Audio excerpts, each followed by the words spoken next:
Thank you, Mr. President, and thank you, Assistant Chiari and Ms. Ong Yuli, for your briefings. I also thank Mr. Ruby Chen for his powerful testimony. Ruby, I speak to you not as a diplomat, but as a father, as a husband, and as a human being. You should not have had to be here today. You should not have had to sit before the UN Security Council and explain how your son was murdered, how his body was taken, how you were left in the dark for months. But you did. You did it with dignity and with courage, with a strength no one should ever have to find. We will not rest until Itai is returned. This is our most sacred obligation, because bringing our sons home is who we are.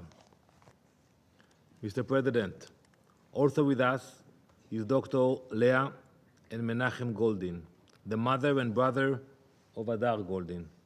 Adar Goldin was murdered and kidnapped in 2014 during a ceasefire that was brokered by the UN and the US. That ceasefire was meant to allow for a humanitarian pause in the fighting. Instead, Hamas used it to ambush Adar, murder him, and steal his body. Almost 11 years have passed. 11 years of unanswered questions. 11 years of a family unable to bury their son. His mother, Leah, has become a shining light of courage and moral clarity. She has raised her voice when so many others stayed silent. She has become the conscience that the UN, this Council, and so many others in the international community have failed to find. When the international community failed to act, Leah refused to sit quietly. We thank her, and we repeat her call, bring Hadar home. Also with us in this chamber today are Ona and Ronen Nautra, the parents of Omer. Omer was 21-year-old Israeli-American and a proud son of Long Island, New York. He was killed on October 7 during Hamas's brutal attack. His body was also taken into Gaza, where it remains held by Hamas to this day. For over a year, Ona and Ronen lived in agonizing uncertainty, hoping their son was alive. Their tireless advocacy kept his story in the public eye. They have spoken of Omer's love of sports, especially soccer, basketball, and volleyball. Omer was a warm and caring young man who lit up any room he entered. Omer's story is a stark reminder of Hamas's vile tactics, denying families the basic dignity of mourning and burial. We stand with the Nozra family in their grief.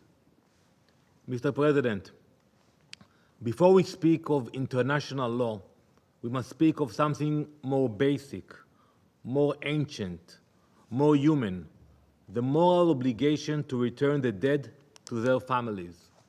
It is not a political principle. It is not a Western norm. It is a universal duty shared by every nation, rooted in every religion, in Christianity, Islam, and Judaism.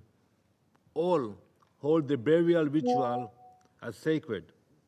It is engraved into the conscience of every human being to bury the dead, to mark their names, to let their families grieve in dignity. Not only has Hamas violated that obligation in the sickest way, but it has built an industry out of it. They steal the bodies of the murdered and use them as bargaining chips. They parade them in the streets. They store them in tunnels. They use them to extort, to negotiate, to delay, to benefit. They do not treat the dead with respect. They treat them like inventory.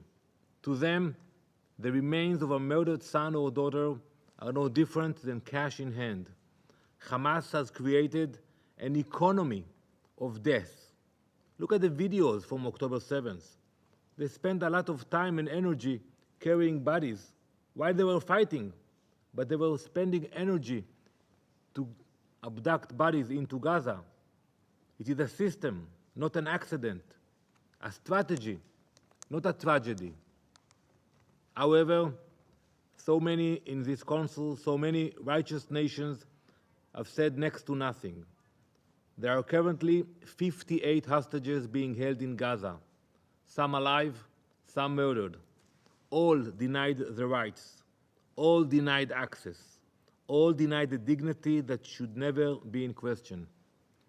Mr. President, as we heard today, this Council adopted Resolution 2474 in 2019.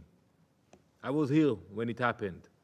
It called on all parties in armed conflict to account for missing persons, to return the remains of the dead, to provide information, to allow families to grieve, and to recognize that these acts are not gifts, they are simply human. Hamas has violated every letter of that resolution, repeatedly and openly.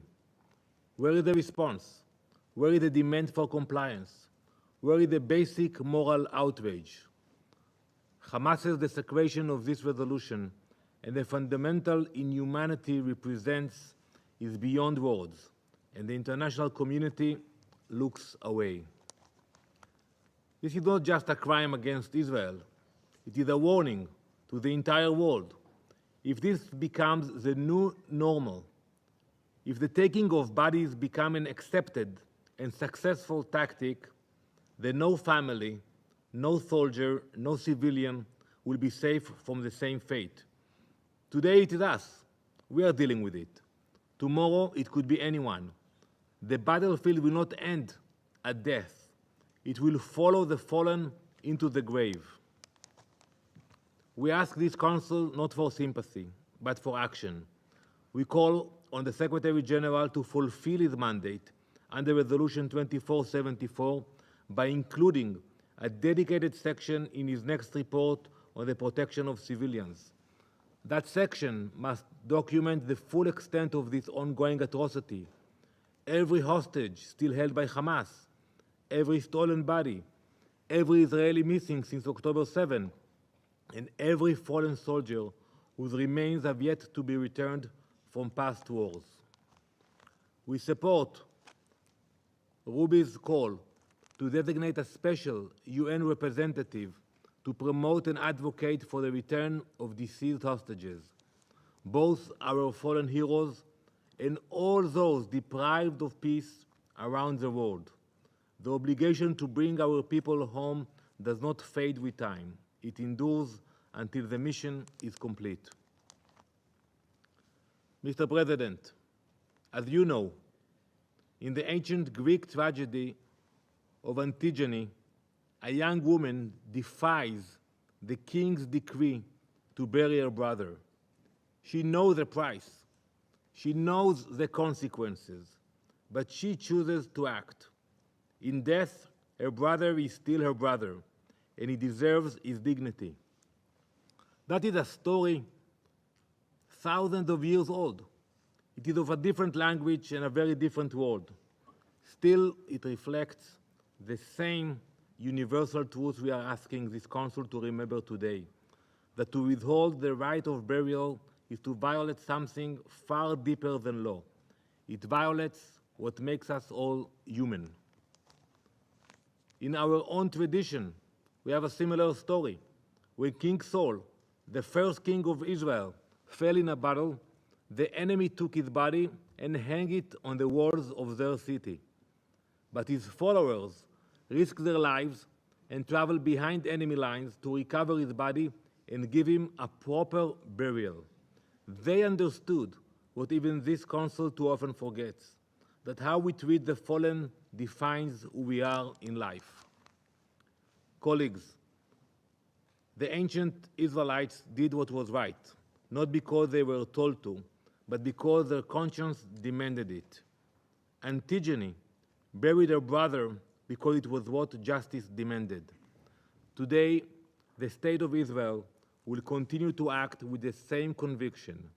We will not forget our dead. We will not leave them behind. We will not allow Hamas to turn memory into a weapon. That is our duty, and it will be fulfilled. Thank you, Mr. President.